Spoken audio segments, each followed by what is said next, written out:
Hey guys, it's Melissa Hoff. Thanks for watching my YouTube channel. Today I'm going to go through the physical aspect of putting on this applique with this font on the Brother PE770. I have a MacBook Pro and I utilize Embroidery software. As you can see, this applique has two different fabrics, and I also used different thread, so we'll go through all that. If you're interested in how I prepare digitally as far as downloading and installing a font onto the Embroidery software, or just downloading the Applique file, if you'll look at my other video, in that video I download and create this exact file. So if you have any questions about that stuff, reference that video, and then if there's something else that you need to know, just drop a comment and I'll answer the best I can. So I have that one done. I'm doing a matching one for a sister. That one's purple, this one's going to be pink. So I have the apron.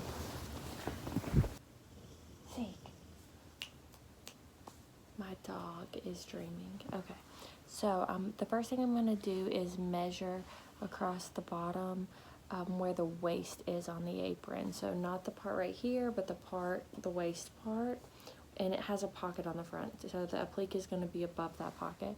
So it's about 17.5. So that's going to be like about 8 3/4. So I'm going to take one of those pieces and just put it up and down straight as I can at 8 3/4, and then I'm going to measure across the top of the apron. Maybe one day I'll get some better gear like a tripod and you can see better, but for now you're going to have to visualize. So then I'm going to measure across the top, and it's almost 9 exactly, so 4.5. I'm going to take another piece.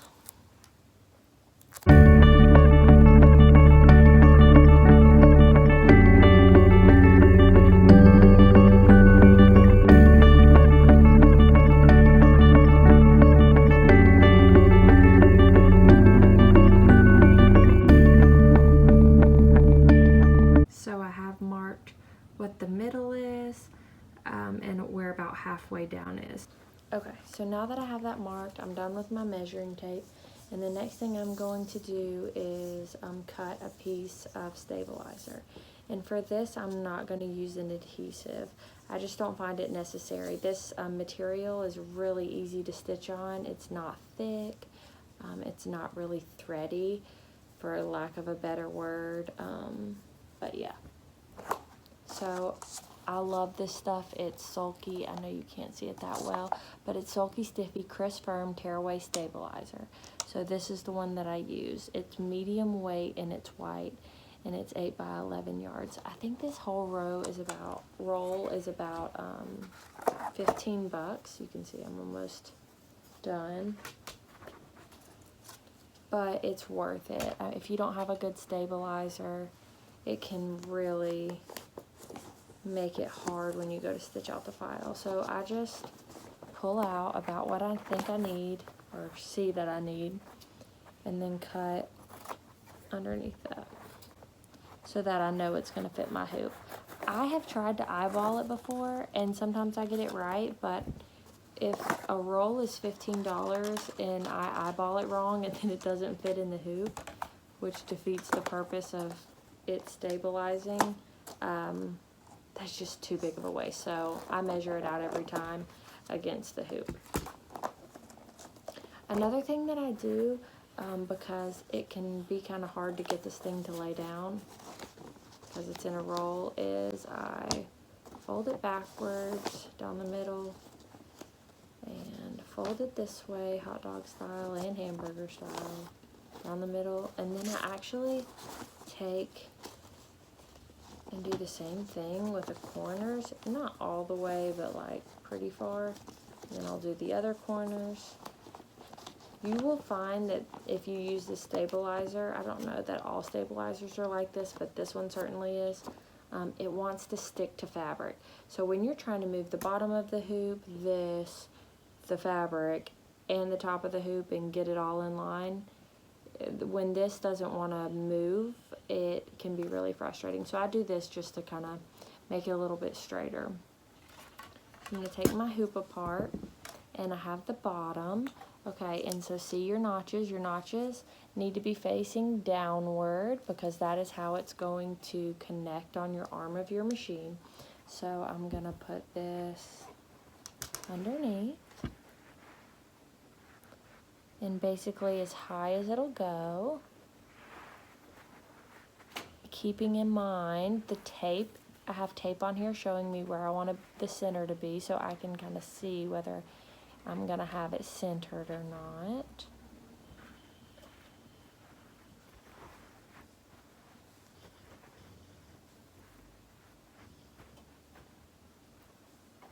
Okay, I'm just going to put this right here. And then I try and scoot this, lay this back on top.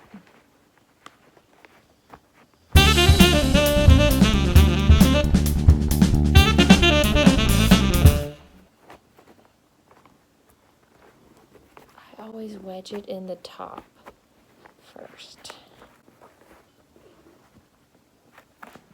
And then push. Once I have it wedged in the top, then at the bottom push forward.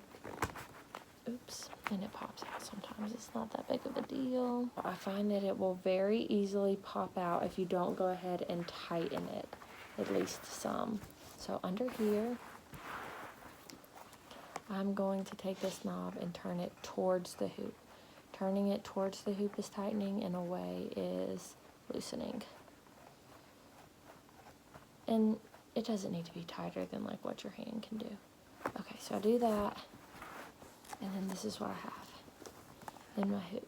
And as you can see, my tape is about aligned. This one came off just a little bit, so just ignore that.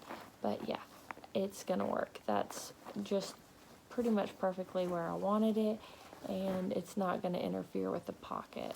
So as long as there is a little bit of the pocket right there, but I'm gonna push it as high as I can when I put it on the machine.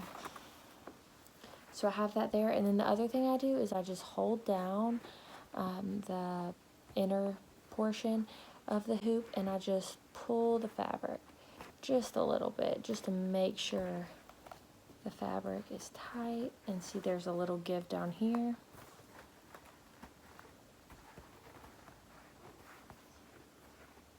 Okay, and that's all I do for this portion.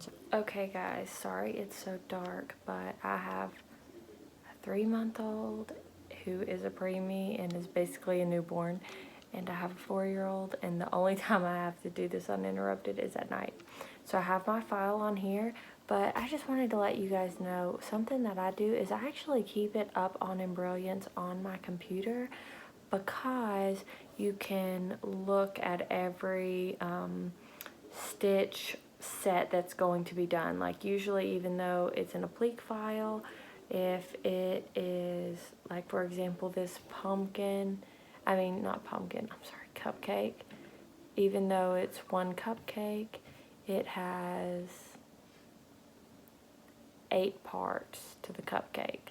So then I know what exactly it's stitching, because a lot of times on the Brother PE770, the screen is not extremely clear. So if you can't see what it is, it's so frustrating, and you're doubting yourself and second guessing. So if you keep embroideries up, you can look on embroideries and you can see exactly what it's stitching. You can hit the drop down option and see what number it is, and it will outline what that stitching is. So I'm going to take my Staples USB, and I'm going to plug it right in on the side here, and you'll see the light starts flashing. And then once it's done flashing, what I'm going to do is hit this button,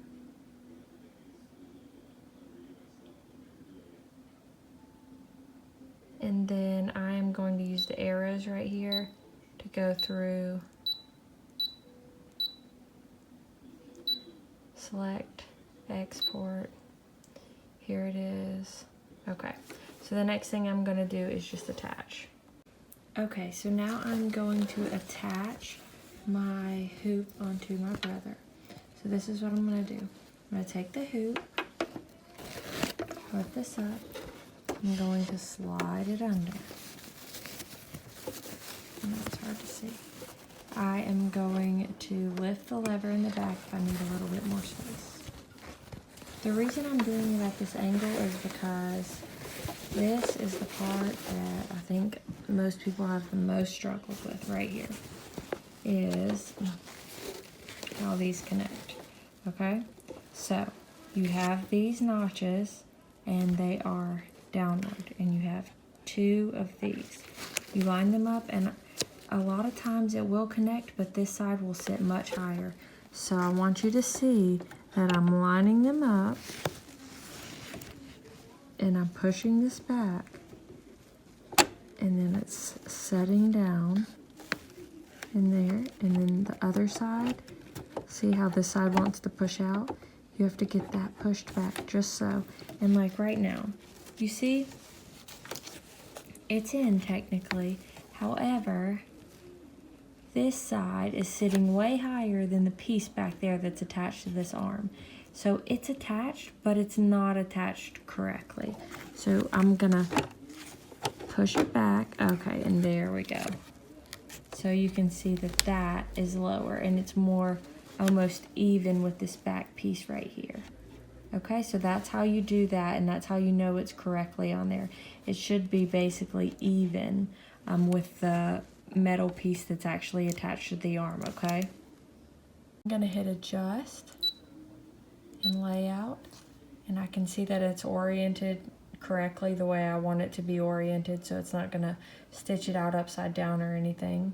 And then I'm going to just look over here at my pieces of tape that I have and use the arrows to basically take it up as high as it'll go, which that seems to be as high as it'll go, and it's pretty close. And then I'm just gonna move it a little bit to the left. Okay, so that it's pretty even with that. All right. Then after I have it exactly where I want it, you can click this and then click it again, and it'll outline the perimeter for you if you want. But I feel pretty confident, so I'm gonna hit this back key, and I want to be here so I can see what stage. It'll still print out, it'll still stitch out if you're in this screen. However, you can't see what step of the file that it's on. See here, you can see 1 of 9. So this is 1 of 9, and then I'll just show you what I meant earlier.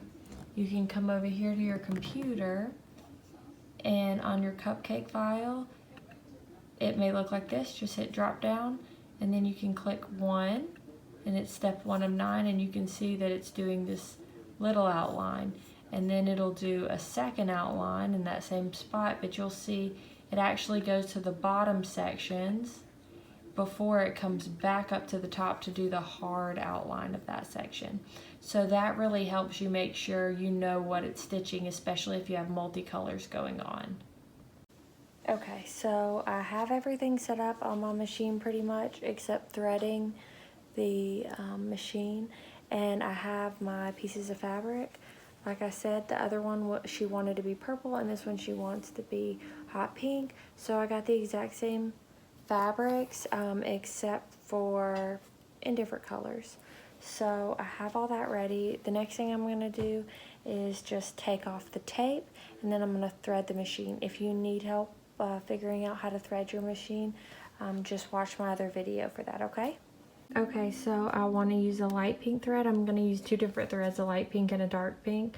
I'm going to use the light pink thread for the frosting part of the cupcake.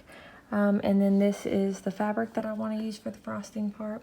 So I have my needle down, everything is threaded, and I just laid this on top, and I'm gonna hold this down and just make sure it doesn't get any wrinkles, and I'm gonna hit start, and it's gonna do the first set of 9. Okay, and it shows that it's going to be that icing part.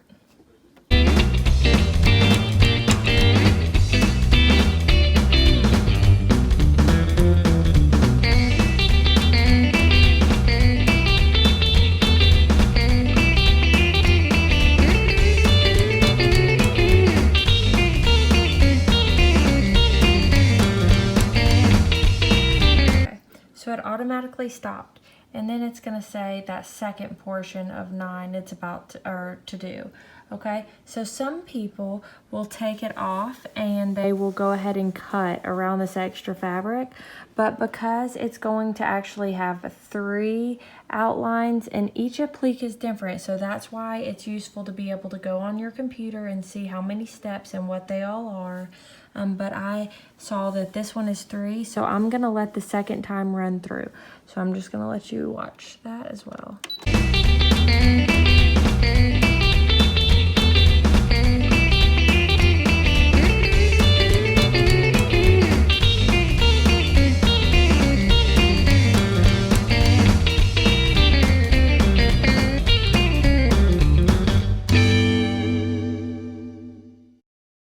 Now, if you look over here, it's not going to do the main outline. It's actually going to go down to the bottom portion. So I'm going to pop this off the arm, and then I will cut around this fabric. Okay.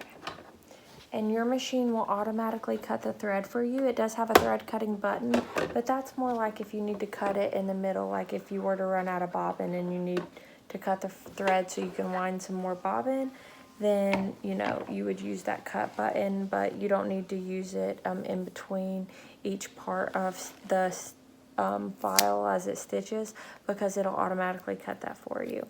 Okay, so now I'm just going to lift this up, and I take these curved scissors. I actually have some cheap ones, but there are some really nice ones. It helps you get really close to the fabric, and I'm going to cut around this fabric. You just want to be really, really careful that you are not cutting by accident any of the thread. And with this type of material, it's not an issue, but I find, especially if you're doing an applique on, say, baby clothes or something like that, you have to be really careful that your scissors don't pick up not just the thread, but the material underneath, because these types of scissors are so sharp, and fabric scissors do need to be sharp, but they will easily pick up those cotton onesies and cut or pull a hole right in them, okay?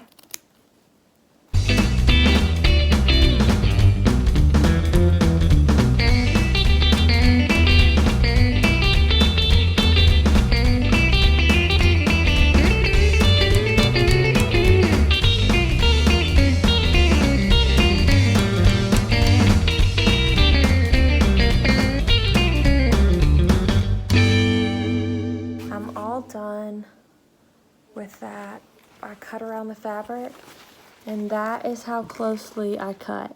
So it doesn't have to be perfect, because when it does the final stitch, it's going to stitch over all that, but you just want to get it as close as possible. Now the other thing you're going to do that I suggest you do in between every time, just about, especially like if you're changing colors or changing areas, especially if areas overlap, which they normally do here and there, is cut your extra thread. So I already cut the extra thread on top, but you can see on the back, there is just a little extra thread there. I'm just gonna cut that, because when you give something to somebody, you really don't want there to be a ton of excess on the back. So I'm just gonna cut that real quick, as close as I can.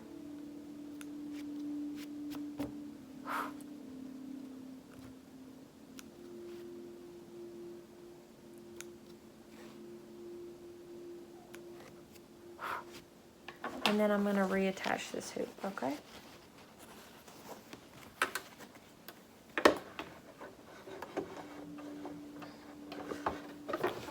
At this point, if you look on the screen,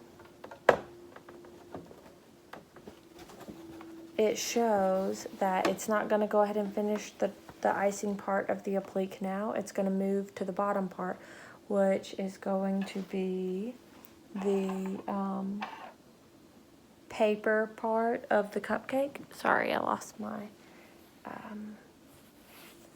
fabric. So since it's going to switch, I'm going to change my thread because I'm using a darker thread for the bottom. And so I'm going to change my thread, and then I'll lay this on there and show you guys how I do that. Okay, I changed my thread. I have that cut. And then I'm just going to take this new fabric that's going to be for my second piece. And I am going to scoot it under.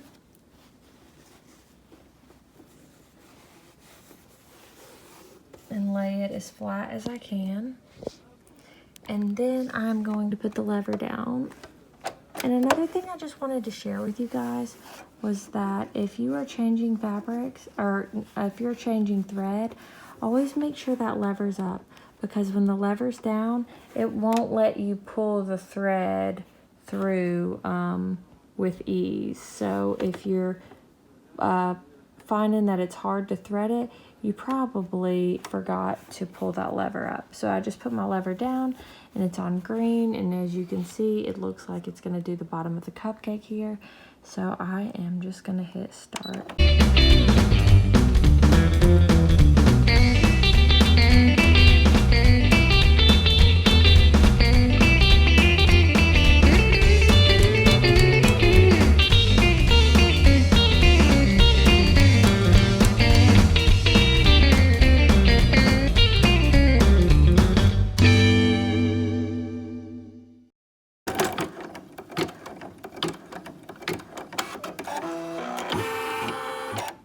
Got done running through this twice, and so I'm going to take my curved scissors and I'm going to cut all this excess off as close as I can, and then I'm going to cut all these stitches off, these extra connections, and then I'm going to turn it over and I'm going to cut the back too, like this. I'm going to cut that thread. And okay, so I just got done cutting it off.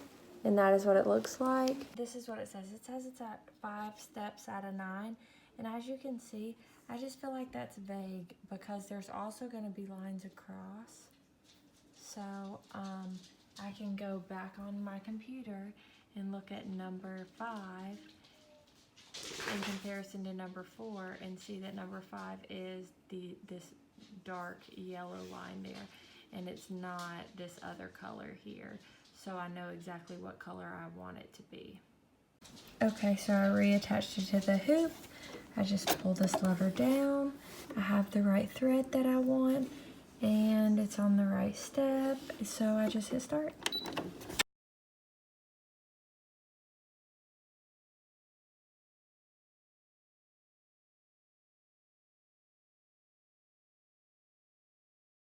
Okay, it finished, and as you can see, it did this all the way around the edge and here. And it says that the next step is going to be that hard or thick line across around the outside edge of the top, the icing, just like they did on the bottom, but I want that to be that light pink. So all I'm going to do is change out my thread. Don't forget to pop this thing up before changing out your thread, and then press start again. Okay, my machine finished this up down here. So it did that heavy outline, and now it's going to do 2 lines across here, and then after that it's just going to stitch the name on there. Okay, so I just wanted to show you a little example. It just finished up these bold lines here. However, it has a little dash line that it's going to do through there. And I'm going to do that with a light pink. It's going to be a little dash through that bold line. But this is why I say to clip your pieces, because like this one right here is just stray from when I started, but see now it's hooked under here, which is not a big deal, but it's just more cutting and more work for you. So if you cut them, especially if your piece is intricate, in the long run, that's less busy work you have to do at the end, okay? Okay, sorry guys, I just finished.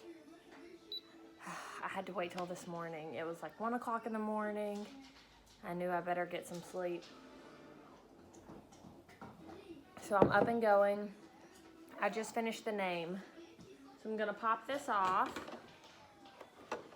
Show you what it looks like.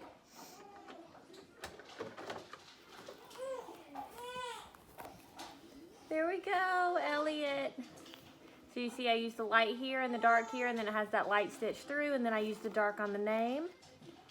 So now I am just going to,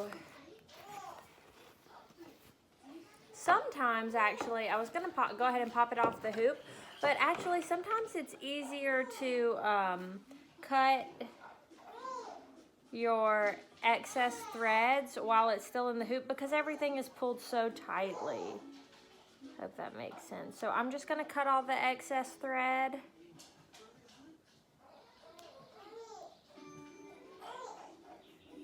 And clean up the back, and we're done. That was it. Thank you so much. I'll put a picture after this at the end.